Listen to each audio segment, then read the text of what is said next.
People believe that the American educational system is a broken system.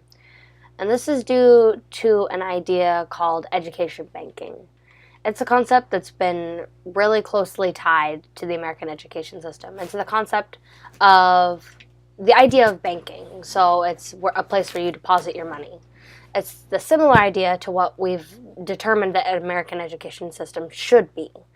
An idea of just banking our information inside of students. So giving them the information they need and leaving it at that. Not having them ask any questions, not really motivating them to seek more information, just giving them the basic information and just leaving it at that. And this concept has been, just accepted by the U.S. government, just accepted. Yeah, that's fine. A lot of students may drop out. They may not feel motivated in classes and then drop out and find other things and just go to work. So it's not a big idea that's been a huge problem. This idea of education banking has been motivated a lot by the wealthy people up at the top who really just want to stay in control. And if people don't ask questions, then nobody questions why they get to be in charge versus other people. So they're like, it's fine, you can have the basic knowledge and just continue to work for the rest of your life and not really pursue any higher education. So that idea it seems to be a hearing education world. And then you have the idea of deaf education, but that idea, you have to know a little bit more about the history behind public education before you can talk about deaf education. Public education originally was set up with 3 goals in mind. The first goal was just to try to teach people to follow just like the basic rules, like this is what you do, this is what you don't do, and not really question anything.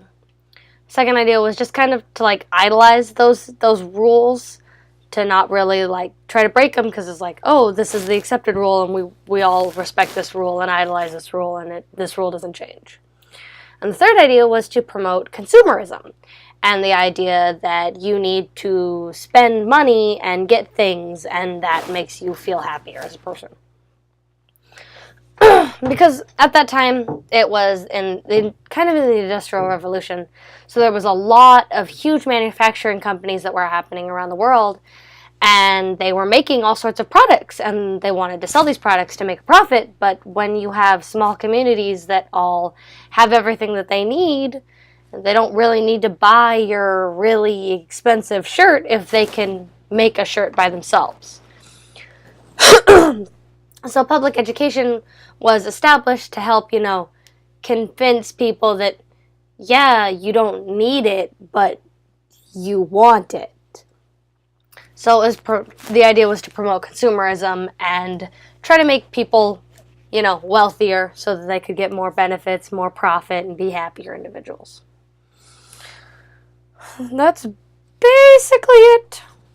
Towards the end of the video, he talked about the idea that a lot of students that, ask questions in schools, they're usually labeled as like the troublemakers. They ask too many questions. They want to know too many things. They ask why a lot.